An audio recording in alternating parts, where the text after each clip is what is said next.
하나님의 은혜로 시작한 또 오늘 하루 8월 20일 목요일 날 또 새벽 예배 오늘 또 하나의 말씀으로 시작하겠습니다. 오늘 말씀은 이사야서 30장 1절에서 17절 매일 성경 본문 가운데 제가 1절과 2절 말씀을 읽어드리도록 하겠습니다. 여호와께서 이르시되 패역한 자식들은 화 있을진저 그들이 계교를 베푸나 나로 말미암지 아니하며 맹약을 맺으나 나의 영으로 말미암지 아니하고 죄에 죄를 더하도다. 그들이 바로의 세력 안에서 스스로 강하려 하며 애굽의 그늘에 피하려 하여 애굽으로 내려갔으되 나의 입에 묻지 아니하였도다. 아멘.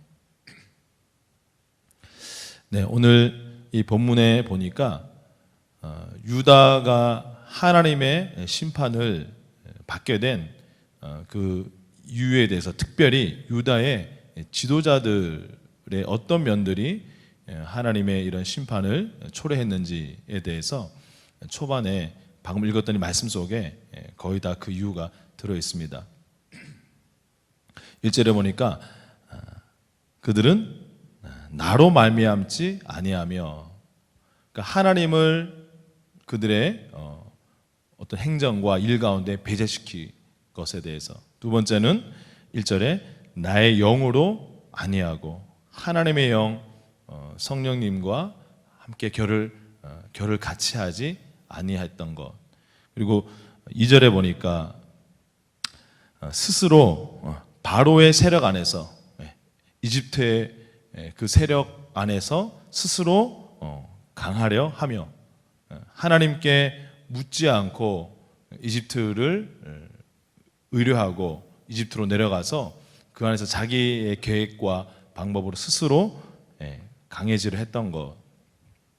그리고 오늘 본문 말씀 저 밑에 아래쪽에 보니까 9절에 하나님께서 이는 패역한 백성이요 여호와의 법을 듣기 싫어하는 자식들이라. 그래서 그들의 패망의 또 결정적인 또 하나의 이유가 무엇이냐면 하나님의 말씀을, 하나님의 법을 듣기 싫었기 때문이다. 이렇게 말씀하고 있습니다. 이렇게 하나님을 배제하고 성령님과 동행하지 않고 또 하나님께 묻지도 않고 스스로의 힘으로 강해지려고 하며 하나님의 말씀마저도 그 말씀을 향해서 귀를 막았던 그들이 선택했던 이집트, 애굽이 그들에게 어떻게 되었습니까? 오늘 7절에 보니까 애굽의 도움은 헛되고 무익하니라. 그들이 그렇게 신뢰하고 이것이 맞는 길이다, 이것만 있으면 우리는 살 수 있다라고 했던 그 애굽이 결국은 헛되고 무익하게 되었다, 이렇게 말씀하고 있습니다.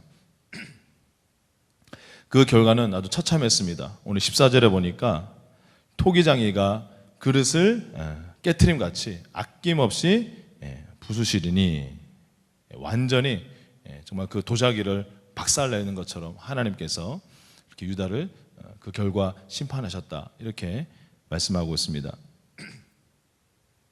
자, 그러면 우리가 반대로 하나님의 구원, 오늘 15절 말씀에 보면 하나님의 구원을 얻을 것이요 다시 힘을 얻을 것이거늘, 이렇게 말씀하고 있는데 우리가 다시 회복하고 하나님의 구원을 경험할 수 있는 방법은 무엇일까요? 그것은 유다 정치 지도자들이 했던 것과 정반대로 하면 되는 것입니다.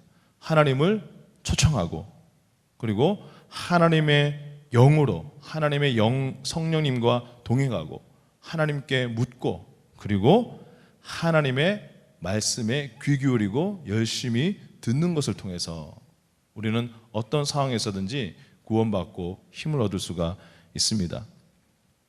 저는 특별히 오늘 이 네 가지 중에서 여호와의 법을 듣는 것, 하나님의 말씀을 듣는 것을 우리가 주목하기를 원합니다.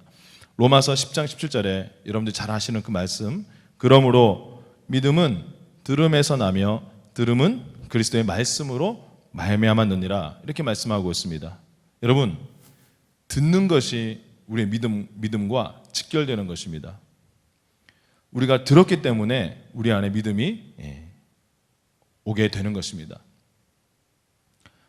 제 주변에 어떤 분들은 과거에 점쟁이가 젊었을 적에 당신이 40대가 되면 당신의 인생이 이렇게 펼쳐지게 되고 이렇게 성공하게 될 것이다.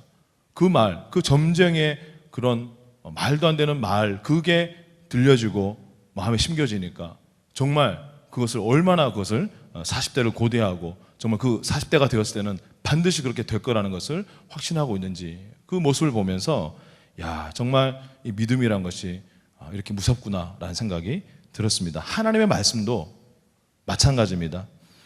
하나님의 말씀을 통해서 우리가 얻게 되는 그 정보는 하나님에 대한 믿음을 우리로 하여금 갖게 만드는 것입니다.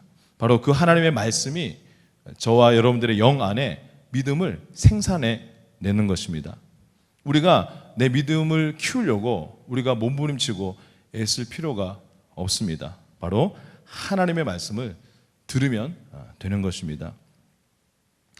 오늘 이사야 3장 말씀 결론을 또 마무리 지으면, 우리가 이 지금 코로나로 정말 저도 태어나서 이런 시기를 처음 겪어보는데, 이런 시기에조차도 우리는 하나님의 구원과 또 하나님의 힘을 얻는 것을 경험할 수 있습니다. 어떻게요? 하나님을 우리의 삶 가운데, 우리의 심령 가운데 깊이 초대하고, 또 하나님의 성령을 우리가 구하고 성령님과 동행하면서, 그리고 하나님께 늘 묻고, 그리고 하나님의 말씀을 우리가 열심히 큐티하고, 또 말씀을 듣고 말씀을 공부하고 말씀을 읽으면서 우리가 이 시기를 보낸다면 우리는 하나님의 놀라운 구원과 하늘의 힘을 공급받게 될 줄 믿습니다. 그런 하루가 되시기를 주의 이름으로 축원드립니다. 기도하겠습니다. 하나님 아버지, 오늘 이스라엘의 지도자들의 이런 하나님 불신앙의 모습을 통해서 다시 한번 저희들이 진정으로 이 시기에 하나님의 구원을 경험하고, 또 하나님과 동요하는 것이 우리가 어떻게 해야 되는 것인지 우리가 다시 한번 그것을 반대로 교훈을 받습니다. 우리 성도님들에게 하나님 주의 성령을 부어 주시옵소서. 하나님, 우리 삶에 지금 우리의 배 펼쳐진 모든 상황 깊은 곳에 하나님을 온전하게 부르고 초대하게 하시고, 그리고 하나님, 우리가 하나님의 말씀을 통해서 하나님의 뜻이 무엇인지, 또 하나님 우리에게 지시하시고자 하시는 지혜와 또 방법이 무엇인지 깊이 듣게 하시고, 하나님 우리가 말씀을 더 사모함으로 점점점 우리 안에서 믿음이 나오고 믿음이 생산되고 또 믿음이 충만해짐으로 하나님 이 시기를 하나님의 구원과 또 하나님이 공급하신 풍성한 하나님의 그 권능과 힘을 누리면서 승리하며 나아갈 수 있는 우리 한 분 한 분들 되게 하여 주시옵소서. 이 모든 말씀 우리 주 예수 그리스도의 이름으로 기도드렸습니다. 아멘. 이 시간 한번 우리 이 시간 주여 한번 외치고 오늘 말씀 붙들고 같이 기도했으면 좋겠습니다. 주님, 저에게 임하여 주시옵소서. 성령님, 제가 당신만을 의뢰합니다. 주님, 제가 당신의 말씀에 제 귀를 열고 마음을 활짝 여오니 말씀으로 주장하여 주시옵소서. 함께 이 시간 주님의 구원과 힘을 간구하면서 주여 한번 외치고 기도하겠습니다. 주여.